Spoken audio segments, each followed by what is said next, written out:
Hi everyone and welcome back to another video. Okay, this video today is going to be on nutrition. I'd like to try and explain as much as I possibly can and give away as much information as I can in this video for free, so that you guys that really don't know what to eat and don't know the correct times to eat will get as much value from this video as possible. I've been asked a lot lately, what's the right types of foods to eat. Should I eat before training? Should I eat after training? Should I have a breakfast? And loads of different questions. So I'm going to try and cover as much of those frequently asked questions in this video as I possibly can, and it'll save you going down the road of potentially taking on an online coach or Googling it and getting loads of mixed information, because there's so many different opinions out there. So the opinions I'm going to give you today and the information I'm going to give you today is totally free, and it's based on the thousands of clients that I've worked with across the spectrum over the last number of years.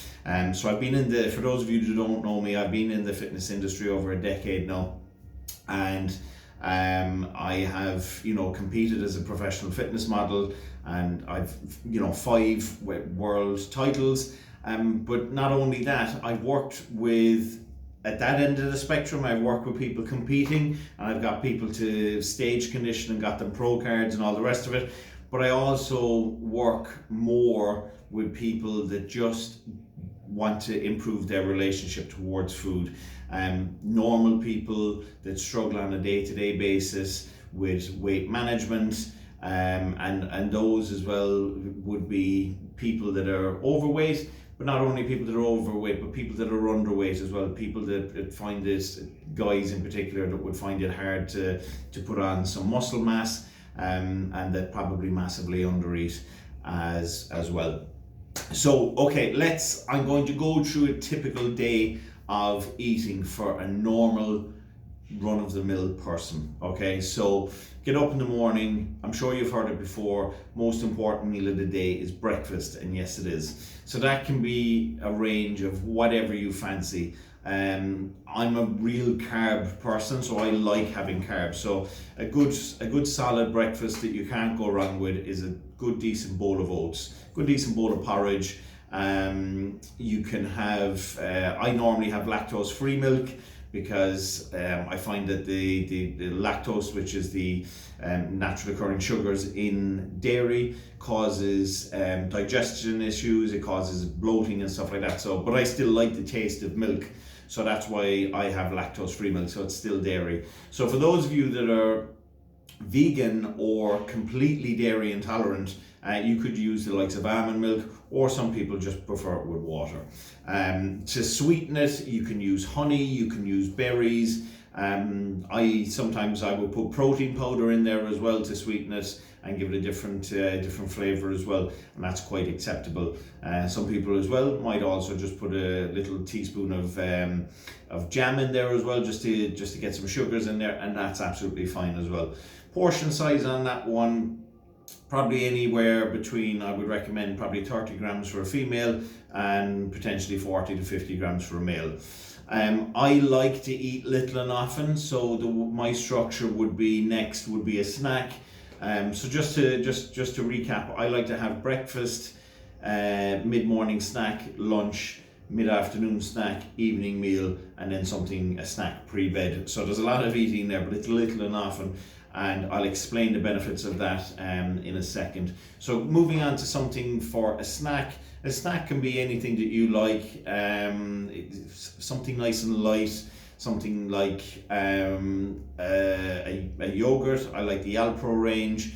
The flavored ones are absolutely fine. They're completely low in calories. They're soy based, which makes them extremely low in calories. Like a whole pot is probably 274 calories for the 500 gram pot, whereas if you liken that to any of the 500 gram dairy based ones, they're anything from 1200 to 1500 calories for the whole pot. So there's a huge variant there in just by swapping over to the Alpro range.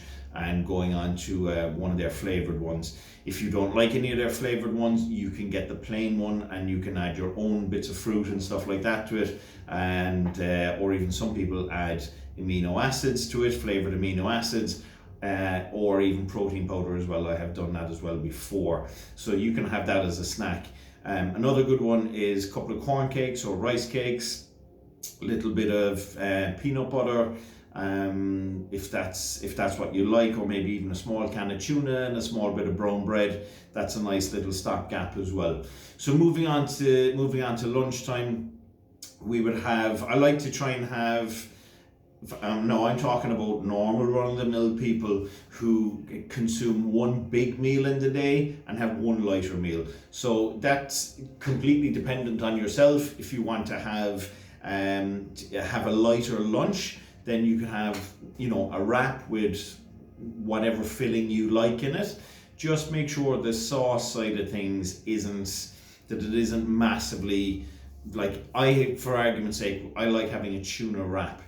And if you're going to a deli and you're having that, there is a massive amount of mayonnaise mixed in with the tuna that they have anyway. So you could actually have the wrap plain and get them to put the tuna in it, because there's lots of mayonnaise mixed in with it anyway. So that it's actually nice and juicy to eat without having to get extra mayonnaise put in there. Have a look at the tuna yourself. If you think it looks particularly dry, I would definitely get a small bit of mayonnaise on it. A small bit isn't going to kill you, but covering things with all different types of sauces, lots of it, will massively drive the amount of calories up.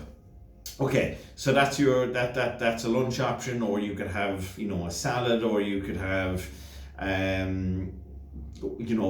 it's really the amount of normal foods that you can have, good foods. There's so many out there that would take forever to list. All I'll tell you to do is stay away from deep fried stuff, stay away from heavily processed foods, stay away from anything massively coated in sugar, that kind of thing. Don't have a bag of crisps with your lunch, don't have a bar of chocolate with your lunch, that kind of thing. Okay, moving on to mid-afternoon. You could have something as simple as a piece of fruit. You could have yogurt again if you wanted, and you could have nuts or berries or whatever like that. So what I normally suggest to people is a very good one. It's a good stopgap. Is if you had a small banana and a teaspoon of peanut butter. That is very, very good, because what that does is the sugars that you'll get from the fruit could potentially elevate your blood sugars, which could potentially cause a craving. But if you add peanut butter to that, or a handful of nuts, the natural occurring fats from the nuts will slow down. It'll slow down the release of the sugar into your system, so it'll slow down your you won't get a massive spike in your blood sugars. Okay, moving on to the evening, a normal bog standard evening meal of meat, vegetables, and a carb, whether it be potato, whether it be white potato, sweet potato, rice, pasta, whatever you want, go for it. Size wise, I would use your hand as a measuring tool. So if you use your palm as your protein size, or you use your closed fist as your carbohydrate size, your hand is obviously dependent on the size of your body. So if you're a smaller person, you're going to have a smaller closed fist. So that's a perfect measuring tool to go with. So I would go with that. And whatever you want, if you want to have chicken, have chicken. If you want to have fish. If you want to have red meat, have red meat. Just bear that measuring tool in mind. And the same with the carbohydrate. And most of the time, what we do is we just tend to have a bigger plate than we should have, and we're just consuming more calories than we should. We always overeat. And just bearing in mind that your hand is that perfect measuring tool, and use that. Okay, so that's your evening meal. Some people are happy and they don't want to eat in the evening anymore after that before bed. I like to, I kind of need to eat before I go to bed, because if I don't, I will end up waking up in the middle of the night starving, and I'll probably, go down to the kitchen, and if there's anything that shouldn't be there that's there, I'll probably end up eating it. So for me, eating before bed is essential to making sure I get a good night's sleep as well. There's a myth that suggests that if you eat after 6 o'clock, you're fucked and you're going to turn into, whatever you eat is going to turn into fat when you sleep and all this. That couldn't be any further from the truth. It is absolute rubbish. So eating before bed is fine. Just eating the right thing before bed is what we want to look at. So that again is up to yourself. Some people, if they like chocolate, I would say to them, why not have 2 squares of the 85% dark chocolate. Now they would be the bigger squares, the Lindt bars, just to give you an idea of those. No problem having 2 squares of that. No problem having a little bit of yogurt with that as well. I know people that have that. Another good one is scrambled eggs. That's quite a good one. Another one that I would use myself is I like to have a carbohydrate before bed. So I would have a small bowl of oats before I go to bed, because that's a slow release carbohydrate, and that will drip feed those carbs into you while you're sleeping, and it'll slowly digest throughout the night, and you'll wake up with your glycogen stores, which is the energy in your muscles, all topped up. So again, size wise on that, ladies kind of 30 grams, guys 40 to 50 grams depending upon your size. And again, like I said earlier, you can put whatever you want with that as well. Or if you'd like some brown bread, maybe 2 slices of wholemeal brown bread with a topping of your choice or whatever on there, and go with that. So again, it's a snack. All the snacks, you can see the similarities in a lot of them, so you can mix and match. And if you wanted to have those little snacks at a different time of day, and the one that you had earlier on in the day, you could have that at night, and the one you have at night, you can have it during the day. It's completely up to you. It isn't about the right or the wrong time of day to eat a particular snack. It's about calories in versus calories out. So just portion control, eating little and often, and making sure that you're never hungry is the main thing that I would say. Okay, so moving on from that, then that's the food side of things taken care of. The biggest thing in weight management, I would suggest to anyone, is the amount of steps that you do. If you're someone that struggles to maintain keeping body fat at bay, really look at your step count. So your NEAT, your non-exercise activity thermogenesis, and that means the amount of calories your body burns just from movement. So I would set your baseline at a minimum of 10,000 steps per day. Obviously monitor it first. If you're somebody who's in an office job, or somebody that's a sedentary job, then have a look and see what your step count is, and try to move it up by 1,000 steps a day for a couple of days, and see how that goes, and just incorporate it. It's very hard to go from 3,000 or 4,000 steps a day to 10,000 steps overnight. I feel that that's impossible. So it's very important to make sure that you transition that nice and easy, and you just make smarter choices. For example, if you're driving somewhere and you're parking at a supermarket, park in the farthest away space. You don't have to park right outside the front door. If you're parking in a petrol station, park in the farthest away petrol pump, so you've got to walk that bit further. If there's something upstairs, instead of shouting at someone who's upstairs to bring it down to you, get up off your ass and walk upstairs, get it and bring it back down. If your job, there's a lift and there's stairs there, or you're parking in a multi-story car park, use the staircase, don't use the lift. We're all crippled by convenience, because it's what we've been conditioned to in society today. Everything is made easier for us, and we're byproducts of that. So the more active that you are, the more steps you'll burn, the more calories you'll burn, and that means the more food you can eat, which is a win-win situation for everyone. If you're someone then on the other flip side of it, that is someone that struggles to keep size on, then you want to keep your NEAT low, but you don't want to be totally, totally immobile either. So I would look to keep your step count low and keep your calories high, using real whole foods, not using junk food to boost calories, or using trans fatty acid foods like the likes of pizza or any fast food takeaway, stuff like that, to boost calories. Boost your calories through good whole foods, such as very calorie dense foods are nut butter is very calorie dense. If you're looking at the likes of avocados, they're extremely calorie dense as well.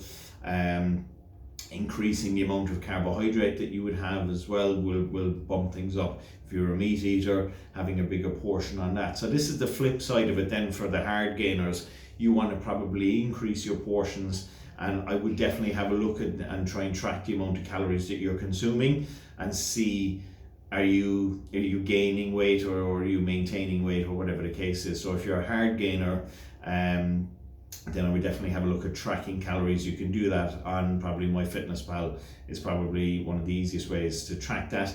I'm not a massive, for those of you that are wanting to lose body fat, I'm not a massive fan of MyFitnessPal because I hate living life by numbers. Like I said, the best thing you need is your hand. That's a perfect measuring tool, and just be more active. So that's for the ones that are trying to maintain body weight and that struggle with a slower metabolism.